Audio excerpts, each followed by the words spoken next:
જય શ્રી કૃષ્ણ, જય માતાજી, હર હર મહાદેવ. પરી કિચન વ્લોગ્સમાં આપનું હાર્દિક સ્વાગત છે. ફ્રેન્ડ્સ, આજનો જે મારો વિડીયો છે 12 મહિનાના જે આપણે ઘઉં ભરીએ છીએ તેને કેવી રીતે સાચવવા 12 મહિના સુધી, કેવી રીતે ચાળવાના, કેવી રીતે મોવવાના, જેથી કરીને તમારા ઘઉંમાં જીવાતે નહીં પડે, બગડશે પણ નહીં.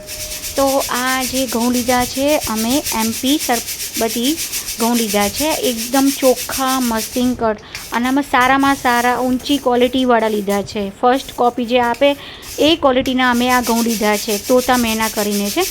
પણ જરાય એમાં એક કાકરી પણ જોવા ના મળે અને જવનો દાણો પણ જોવા નથી મળે, અને જે ઝેણ આવે એ પણ જરાય જોવા ના મળે. નકર ઘણા ઘઉં કેવા હોય, ઘણી બધી ક્વોલિટી હોય. અમે ઘણા બધી જગ્યાએ અમે ગયા અને જોયા ઘઉં, તો જેવા કહીએ ને કે કંસારમાં જેવું ગોળ નાખો એ રીતનો કંસાર બને. તો અમે આ સારી ક્વોલિટીના ઘઉં લીધા છે.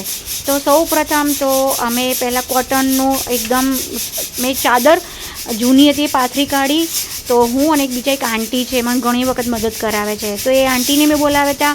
તો ઘઉંના 2 ચાયણા લઈને એ પણ ચાળવા લાગ્યા, હું પણ ચાળવા લાગી. તો ચાળીએ એટલે આપણે જે થોડી ઘણી જે ડસ્ટ હોય એ કદાચ જવનો દાણો કદાચ આવી ગયો હોય તો આપણે કાઢી શકીએ. તો એકવાર જોઈ લેવું સારું, હાથ ફેરો કરી લેવો સારો. તો હું અને જે આંટી અમે બંને જણ ચાયણાથી આ રીતના ચાળી દેવાના છે. તો બધા અમે આવી રીતે ચાયણો ફેરવીને બધા અમે ટોકર લીધા છે, ટોકરમાં કાઢી દેવા છે. જે આપણે ઘણા અમુક આ ખેતરના ઘઉં આવતા હોય તો ઘણું બધું કાકરી હોય, જવ હોય, ઝીણા ઘઉં હોય, પણ આ ઘઉં એકદમ ચોખ્ખા છે એટલે ખાલી ચાળવાના છે. તો તમે જોઈ શકો છો આ રીતના ચાળીને બધા મેં ટોકરમાં ભરી દીધા છે. તો ચાળી દીધા છે અને પછી ચાળ્યા પછી દિવેલ લેવાનું છે. થોડુંક ગેસ ઉપર નવાયું ગરમ કર્યું હતું. હવે 1 ચમચો ભરીને અમે દિવેલ અંદર નાખ્યું અને હવે એ આંટી મને મોઈ આપશે, કારણ કે 12 મહિનાના ઘઉં છે. મારો હાથ તો આમે સાદો પડે, પણ આમાં તો જેવો મજબૂત હાથ હોય, સરસ રીતે મોટા આવડતું હોય એ લોકોને જ હું કહું. તો આંટીએ મેં કીધું મોઈ આપો, એટલે એમને સરસ મોઈ આપ્યા, એટલે બગડે પણ નહીં.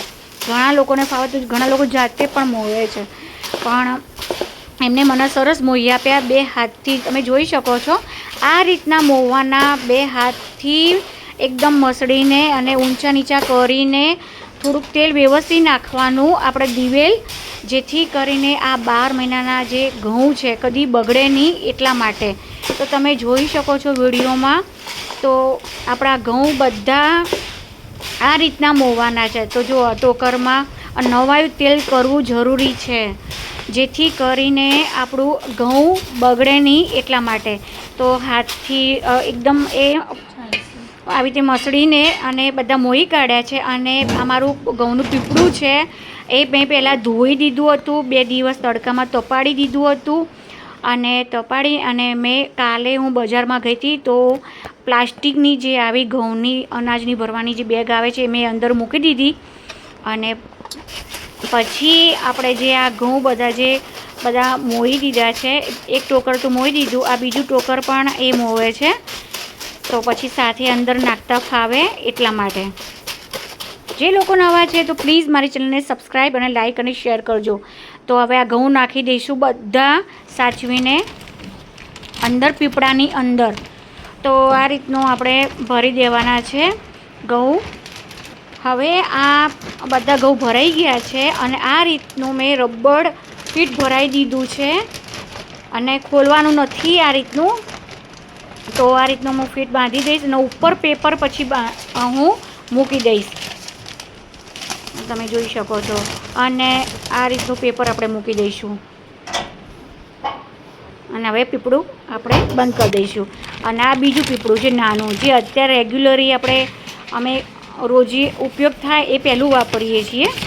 તો આ એ પણ અમે મોઈ દીધા છે. એમાં જે અત્યારે રોજ વાપરવાના છે એ પણ આવી રીતે પેપર મૂકી દઈશું. અને નીચે તમે જોઈ શકો છો આ રીતની જે ઘઉંની જે થેલીઓ છે એ નીચે મૂકવાની છે. અને આપણે નીચે સ્ટેન્ડ છે ઘઉંનું, અને એના નીચે પ્લાસ્ટિકની બંને થેલીઓ મેં મૂકી છે, જેથી ભેજ પણ ના આવે, ઘઉં પણ ખરાબ ના થાય. અને દિવાલથી થોડાક વચ્ચે મિડલમાં રાખવાના, જેથી જો આપણા ઘઉં ક્યારેય ખરાબ નહીં થાય. તો ઉપર સેતરંગી કે તમારે મેણિયું જે રાખવું હોય એ રાખી શકો છો, તો ઉપરનું ઢાંકણું પણ ખરાબ નહીં થાય.